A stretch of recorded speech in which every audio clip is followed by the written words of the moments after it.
ออนไลน์ ชะโงกครัว ออนไลน์ ครัว ออนไลน์ ชะโงก ออนไลน์ ครัวออนไลน์ โอเค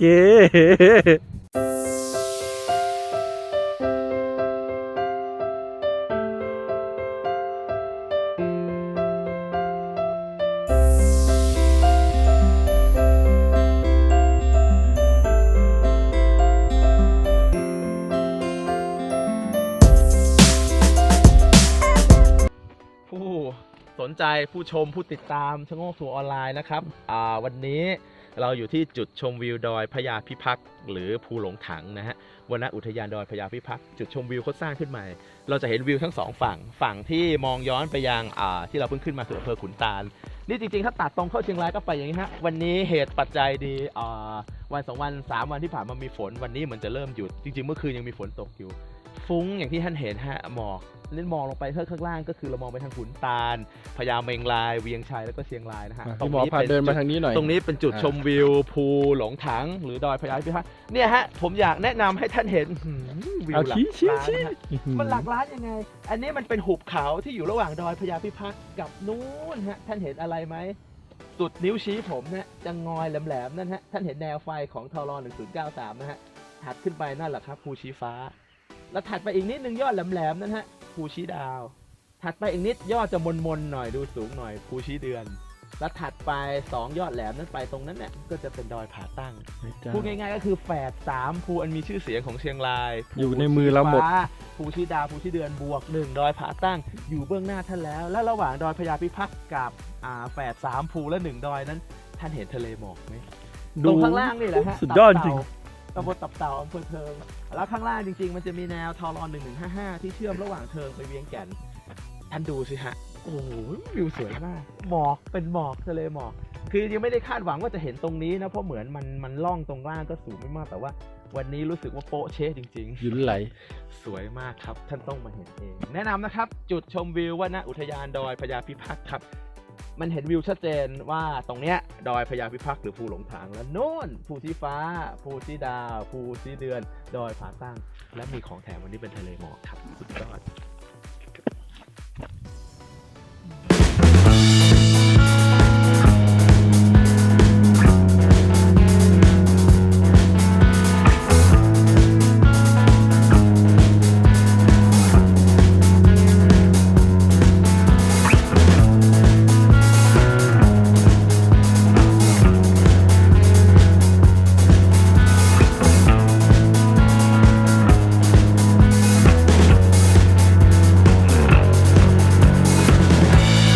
จะไปชมวิวที่ดอยผาตั้งครับเพราะว่ายังไม่เคยเดินขึ้นไปจนสุดเนิน102 103ที่มันจะเห็นวิวพาโนรามาไปยังแม่น้ำโขงฝั่งลาวเดี๋ยวเราไปเราออกจากเชียงรายผ่านเวียงชัยพญาเมงรายขุนตาลแล้วตอนนี้เราอยู่ที่ดอยพญาพิพักษ์หรือภูหลงถังบังเอิญว่าเจอภาพอันสุดแสน Amazing จริงๆมันสวยนะฮะนี่คือทะเลหมอกระหว่างภูหลงถังกับเทือกเขาหลวงพระบางก็จะมีภูชี้ฟ้าภูชี้ดาวภูชี้เดือนแล้วก็ดอยผาตั้งสวยงามมากครับวันนี้จริงๆพาหนะที่เรามาก็รถกระบะธรรมดาD-Max 2.5 ขับ 2 ยาง HT ติดรถธรรมดานะฮะก็ไปได้แบบว่าถึงแม้เป็นทางลาดยางแต่ว่ามีถนนเปียกลื่นหลายช่วงมีฝนตกมีหมอกก็เบาๆระวังนิดนึงเพราะว่ามันมีโอกาสลื่นปัดค่อนข้างสูงรถจริงๆรถเก๋งก็มาได้เพราะทางลาดยางแต่ต้องระวังนิดนึงแต่ถ้าเอาให้เซฟให้อุ่นใจมีรถขับเคลื่อน4ล้อแล้วก็มีระบบ traction control มี stability control อะไรพวกนี้ก็จะเฟิร์มกว่าเยอะแต่ว่าจริงๆ Eco Car ก็มาได้แต่ต้องระวังนิดนึงนะฮะนานๆเราจะเห็นทะเลหมอกฝั่งเราเนาะสุดยอด ถามว่าตรงนี้เหมือนจะยังกางเต็นท์ไม่ได้มั้งเพราะว่าจุดชมวิวตรงนี้เหมือนยังก่อสร้างไม่เสร็จยังไม่มีผู้ดูแลอะไรให้ชัดเจนท่านก็พิจารณาเอาละกันแต่ว่าแวะเข้ามาชมวิวได้สวยงามมากๆครับก็มาชมกันเนี่ยฮะอันนี้คือวิวฝั่งอันนี้เขาเรียกฝั่งระหว่างพญาพิพักษ์กับล่องเขาตรงเนี้ยครับถ้าผมเข้าใจไม่ผิดก็ตำบลตับเต่าอำเภอเทิงกันแหละข้างล่างในหุบเขาเนี่ยมีทางหลวง1155เชื่อมระหว่างเทิงไปเวียงแก่นตรงเนี้ยยอดดอยพญาพิพักษ์หรือดอยภูหลงถังเนี่ยมันก็อยู่ระหว่างขุนตาลกับฝั่งที่เป็นเทิงแล้วก็ภูชี้ฟ้าแล้วก็ชี้ดาวชี้เดือนแล้วดอยผาตั้งสวยงามครับพาดูฝั่งมีอะไรไหมพี่หมอ ปรากฏว่าไม่ได้งามแค่ฝั่งเดียวนะ นานๆจะได้เห็นแบบ มองอีกฝั่งหนึ่งก็ จะได้ชมวิวฝั่งตัวเมืองนะ Amazing มันสุดยอดสุดยอด ปกติทางนี้ไม่น่าจะเห็นเป็นทะเลหมอกอะไรแต่ขอโทษฮะตามนิ้วมือที่ผม ดู ชี้ไป ฮะ เนี่ย โอ้โห เราขึ้นมาจากอำเภอขุนตาล ครับ ตรงไปอีกก็พญาเมงราย ครับเดี๋ยวพี่หมอเดินชิดไปอีกหน่อย เข้าเมือง จะเป็น โอเค อะไรที่จากนี้ โอ้โห ไป มันสุดยอดจริง จากนี้ไปเมืองเชียงรายก็ไม่ถึง100 โลหรอกแต่ก็หลาย10 กิโลเมตรอยู่แต่ท่านดูวิวนะเชียงรายเมืองในหมอก โอ้เงินฟ้า สวยงามครับอยากให้ได้ลองมาชมกัน อธิบายไปมันก็ไม่เห็นภาพ ครับ ก็ต้องมาลองชมเองเนี่ยไม่อยากจะเชื่อว่าล่องเขาตรงเนี้ยมีทะเลหมอกให้เห็นขนาด เห็นสุดยอดจริง ไม่มันก็มีแหละเคยเห็นคนไปวิ่งเส้น1093ตั้งแต่ภูซางสมมติจะไปลงผาตั้งแล้วก็เวียงแก่นตรงแยกปางหัดเนี่ยเขาก็จะโชว์อยู่ว่าเวิร์งเขาด้านซ้ายมือถ้าเขาวิ่งจากภูซางขึ้นมานะบางทีถ้าเหตุปัจจัยดีเขาก็จะเห็นเนี่ยเห็นทะเลหมอกแต่ครั้งนี้รู้สึก มันหนา สุดลูกหูลูกตา ใช่ มันหนาเป็นก้อน หนาวเหมือนดูฝั่งลาวอ่ะ ที่เราเคยปามาดฝั่งเราไว้เยอะเป็นไงล่ะ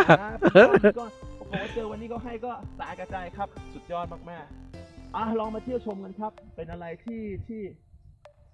โอ้ โอ้ awesome โคตรสุดยอดสุดยอด นั่นแหละ ล ฮะ องมาชมกันครับ นั่นแหละฮะท่านผู้ชมฮะ เชียงรายไม่ไปไม่รู้นะครับ หัวไล่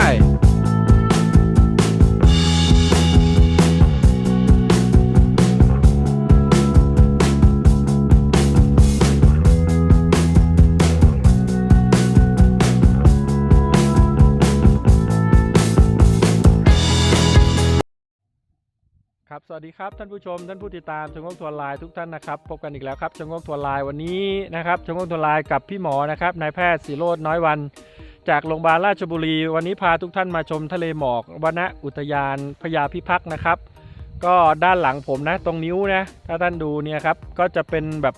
เหมือนน้ำตกไหลผมยืนดูตรงนี้เป็นพักหนึ่งละเดี๋ยวจะทำแลบให้ดูเนาะก็อากาศก็ไม่ค่อยหนาวเท่าไหร่เพราะว่าช่วงปีใหม่ปีนี้มันมีฝนนะครับแล้วก็เสียงพิธีกรก็อาจจะแบบพอดีเพิ่งจะหายเนาะก็อาจจะหล่อๆนิดนึงเสียงหน้าตาไม่หล่อไม่เป็นไรนะครับก็ดูวิดีโอเอาเนาะเป็นไงครับสวยงามตามท้องเรื่องครับท่านผู้ชมนี่นะครับพี่หมอก็ยืนรอถ่ายรูปเมื่อไหร่อิตานี่จะมานะครับก็ประมาณนี้ครับสวยงามคุ้มครับก็นานๆเหตุปัจจัยดีจริงๆนะครับเราก็จะได้เจอทะเลหมอกที่มาจากฝั่งเราเนาะก็พาทุกท่านดูนะครับมันสวยงามจริงๆครับท่านผู้ชมครับนั้นแล้วก็ฝั่งเราก็จะเจอนะครับเป็นเขาเรียกว่าอะไรล่ะนะครับดูฝั่งเบื้องหน้าผมนะครับนี่ครับเชียงรายเมืองในหมอกนะครับโอ้โหมันพานอสุดๆเดี๋ยวจะพาเดินดูอีกรอบหนึ่งนะจากด้านบนนะครับเพราะว่าผมเคยพามาจุดชมวิวตรงนี้รอบหนึ่งแล้วนะครับว่าแนะนำให้ทุกท่านมาเที่ยวกันเพราะว่ามันเพิ่งเปิดใหม่แล้วก็ตอนนี้ก็ยังไม่มีเจ้าหน้าที่จัดไว้ดูแลแล้วก็ยังไม่มีการเขาเรียกอะไรยังไม่มีเปิดให้ ดิบอยู่อ่ะ ยังดิบอยู่ยังไม่มีการเปิดบริการให้ทุกท่านได้มากัน มีเหมือน นะ มี ครับ จุดให้วางร้านค้าอะไรแต่ ใช่ ยังไม่มี ห้องน้ำก็ยังไม่มี ใช่คือมันยังแบบ เอาเป็นว่ามาเองแล้วกันคือมันต้องมา เหมือน ต้องา แจมยังไงนงรัก สุดยอด สุดยอ โอ้ ด ต้องมุมนี้พี่หมอ สุดยอด มาดีข้างหลังมันสวยงามเหมือนกันนะครับ จะให้ดูฝั่งเชียงรายบ้างเดี๋ย อั วน นี้ฝั่งเราดูย้อนกลับไปทางขุนตาล นะครับ พญาเมงราย เวียงชัยเชียงรายนะฮะก็ปกติไม่น่ามีทะเลหมอกฝั่งนี้ดูเอาเหอะดูมือผมเนี่ยดูนิ้วชี้เนี่ย แจ่มมัน สุ แจ่ม ดยอด สุดยอดเลยครับท่านผู้ชมครับก็ยังไม่อยากไปไหน ยังอยู่มุมนี้อยู่นี่ผมอยู่บนหลังคารถ นี่ครับพี่หมอก็ยังดื่มด่ำกับบรรยากาศแล้วก็ดื่มด่ำกับอาหารด้วย สุดยอด ดูอาหารของพี่หมอนะครับนี่คืออะไรนะแอปเปิล ไม่ใช่พุทรานมสด แอปเปิลบ้านเรา พุทรานมสด มันฟินแท้ฟินหลายเด้อพี่น้องฟินขนาดนักครับผมตกลงเองเป็นคนที่ไหนเนี่ย เบื่อ ครับท่านผู้ชมครับนี่ก็เป็นอีกมุมหนึ่งที่ไม่อยากให้ทุกท่านพลาดนะครับ ดูด้านซ้ายที่นิ้วมือผมท่านก็จะเห็นน้ำตกนะครับ อันนี้ขนาดไม่ได้น้ำตกหมอกไม่ใช่น้ำตกจริงๆนะคือขนาดไม่ได้แบบ ไม่ได้ตั้งทำแลบมันก็ไหลนะครับ แล้วก็วันนี้ได้เห็นดวงอาทิตย์ด้วยตอนนี้ก็ได้จากเราขึ้นไปข้างบน เดี๋ยวคงเจอกันใหม่นะครับพี่หมอกำลังเติมพลังอยู่ข้างล่างนี่นะครับอัน อันนี้ไส้กรอกซีพี อ๋อ ชี้ฟ้าชี้ดาว เออ เดือน เออ ตั้ง อ่า สวดยอ สุ ด ดยอด อย่าลืมครับสไครต์กดไลค์กดแชร์สวยงามครับ พาทุกท่านดูนะครับ360 องศา โลน่ะไม่น้ำมันเนี้ย อันนี้คือฝั่งทางเขาเรียกอะไรล่ะพญาแมงลายนะครับ ขุนตาลตัวอำเภอเมืองนะครับ เนี่ย สายแล้ว ก็ มาไอ้นี่มันได้ สายแล้วก็ยังมีหมอกมีอะไรให้เห็นอยู่นะครับท่านผู้ชมครับเนี่ยและนี่ก็เป็นจุดต้อนรับนักท่องเที่ยวคือตอนนี้ก็ยังไม่เปิดเป็นทางการ เพราะยังไม่มีเจ้าหน้าที่จัดมาดูแลมาอะไร ก็คนก็ยังไม่รู้จักเนี่ยในพี่หมอเน้นย้ำนะเดี๋ยวจะให้ยอดนี้คือชี้ดาวนะ ยอดนี้ถัดไปหน่อยชี้เดือนนี่ชี้ฟ้า จะงอยแรกภูชีฟ้า ใช่ ภูชีฟ้านี่เป็นเขตชี้ฟ้า ตำบลตับเต่าอำเภอเทิง ใช่ แต่ยอดแหลมถัดไปนั่นน่ะ นี่ ยอดเหมือนพีระมิดน่ะอันนั้น ยาว ชี มา ดา ถึ ว งนี่ เป็นเขตเวียงแก่นเชียงรายละ ชี้ดาว ถัดไปจะมียอดนูนๆเหมือนหัวลาบราดอร์บวกโกลเด้นอ่ะนูนๆตบเล่นน่ารักชี้เดือน ใช่ ถัดไปไอ้แหลมๆสองลูกข้างๆไปนั่นคือผาตั้ง นู่นผ่าตัด ไอ้ทิวทั้งเนื้อหมดที่คือเป็นส่วนหนึ่งของเทือกเขาหลวงพระบางฮะด้านไทยกับลาวสุดยอดโอ้โหสุดยอดจริง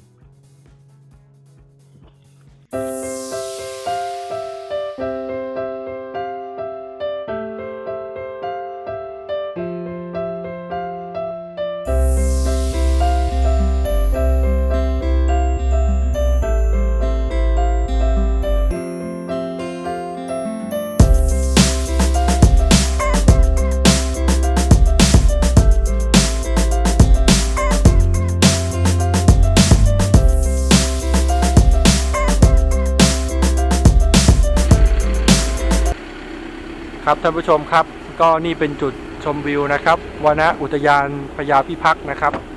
นี่ทะเลหมอกที่เราเห็นเมื่อสักครู่เราก็ถอยรถถอยรถขึ้นมานะแล้วก็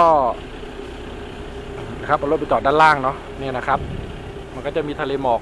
อย่างนี้เดี๋ยวเราก็จะพาทุกท่านไปอีกจุดหนึ่งนะครับเพราะว่าสายขึ้นปรากฏว่า มันแปลกตรงนี้คือจุดชมวิววนอุทยานพญาพิพักษ์พอสายขึ้นปรากฏว่าฝั่งตัวอำเภอเมืองก็คือฝั่งพญาแมงลายนะครับแล้ว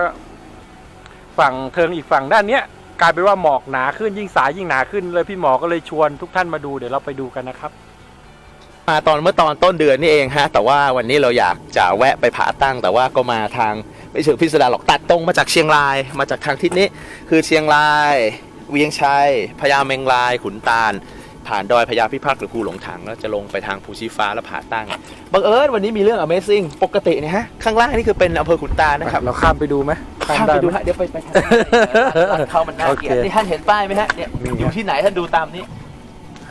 แต่ว่าตรงนี้มันอยู่ตรงไหนเป็นเขตอำเภอขุนตาลท่านผู้ชมผู้สนใจผู้ติดตามชะโงกทัวร์ออนไลน์ครับเราอยู่ที่จุดชมวิวดอยพญาพิพักษ์หรือภูหลงถังอำเภอขุนตาลจังหวัดเชียงรายนะครับด้านนี้ผมมองไปทางอันนี้ทิศเหนือนั่นทางลงมาจากทางหลวงชนบทชล4018นะครับ พี่หมอชี้ดูอันนี้ถนนตรงหัวหมู อันนั้นขึ้นมาจากหัวภูคือเราลงมาจากทางหลวงชนบทชล4018ด้านขวามือผมนี่ทิศตะวันออกไปทางภูชีฟ้าส่วนนี้พุ่งไปลงทิศใต้ไปอำเภอเทิงและนี่คือทิศตะวันตกที่เราเพิ่งขึ้นมาจากอำเภอขุนตาลนะครับจริงๆถ้าตัดตรงนี้เป็นแนวเส้นตรงไม่กี่10กิโลเมตรเนี่ยไม่ถึง100หรอก5-60เลยมั้งก็จะถึงอำเภอเมืองเชียงรายวันนี้เรามาทางอำเภอเวียงชัยอำเภอพญาแมงลายอำเภอขุนตาลจริงๆในหุบข้างล่างนี่อำเภอขุนตาลครับทางหลวงแผ่นดินหมายเลข1020เส้นที่เชื่อมเทิงไปเชียงของวันนี้รู้สึกว่าอากาศดีมากเลย Amazing ที่เจอทะเลหมอก เชียงรายเมืองมหัศจรรย์ ทะเลหมอกขุนตาลผมถามท่านให้ท่านตัดสินใจเองว่าถ้าท่านเห็นภาพอย่างนี้เนี่ยผมว่ามันก็สวยไม่แพ้เขาค้อนะ ใช่ เป็นอะไรที่คือเขาค้อโด่งดังคนก็รู้เที่ยวกันทั่วไปอยู่แล้วแต่เชียงรายในจุดชมทะเลหมอกสวยๆมีอีกเยอะมากผมถามว่าสิ่งที่ได้เห็นตรงเนี้ยมันพาโนรามามันสวย ดูได้2ฝั่งเลยแหละ เมื่อกี้ก็พาไปดูฝั่งหนึ่งแล้วไอ้ฝั่งที่เป็นฝั่งระหว่างภูหลงถังกับภูชีฟ้าไอ้นั่นเป็นฝั่งตับเต่าเทิงอันนี้ฝั่งขุนตาลก็สวยงามครับนี่ถ้าชี้ไปแถวเนี้ยก็คือเราวิ่งเข้าเมืองเชียงราย เอาเป็นว่า Amazing มากครับ มีโอกาสก็อยากให้มาลองชมกันจุดชมวิวดอย ก็อาจ พญ จะสูงหน่อยเนาะแต่ไม่เป็นไร ทางขึ้นก็คดเคี้ยวสูงชันนิดนึงแต่ทางลาดยางค่อยๆมาท่านก็มาได้ทั้งนั้นแหละ ใช่ รถอะไรก็มาได้เพียงแต่ใช้ความระมัดระวังนิดนึง เพราะว่าเช้ามืดมันก็มีน้ำค้างมีหมอกถนนก็ลื่น หรืออย่างนี้ก็คือฝนเพิ่งตกไปหมาดๆก็ลื่นจัดเหมือนกัน ก็ค่อยๆขึ้นแล้วกันคนขับก็ควรมีประสบการณ์นิดนึงตั้งอยู่บนความไม่ประมาทนะครับไปได้หมดเนี่ยท่านดูสิฮะนี่7 โมงแล้วมั้ง แจ่มใช่ 7 โมงแล้วน่าจะ7 โมงกว่าแล้วด้วย แต่ว่าโอ้โหเนี่ยนะ 7:30 7 โมงครึ่งเทิงขุนตาลไปทางเชียงของนู่นพญาเมงรายเวียงชัยโอ้ปกคลุมไปด้วยทะเลหมอก สุดยอด สุดยอด เชีงาย ครับ เมืองมหัศจรรย์ ท่านต้องมาสัมผัสเองครับ ผมว่าสวยไม่แพ้เขาค้อแหละ ว้าวพี่หมอต้องเย่เย่อะไร เออไม่อยากร้องดังมากมีบ้าน อ๋อ จะมาเย่เย่เย่เย่เป็นหน้ากากอะไรนะอีกาดำอะไรเงี้ยมัน I say hey อะไรเงี้ย What's going on อะไรอย่างเงี้ยแบบสวยครับต้องลองมาดู ขอบคุณครับ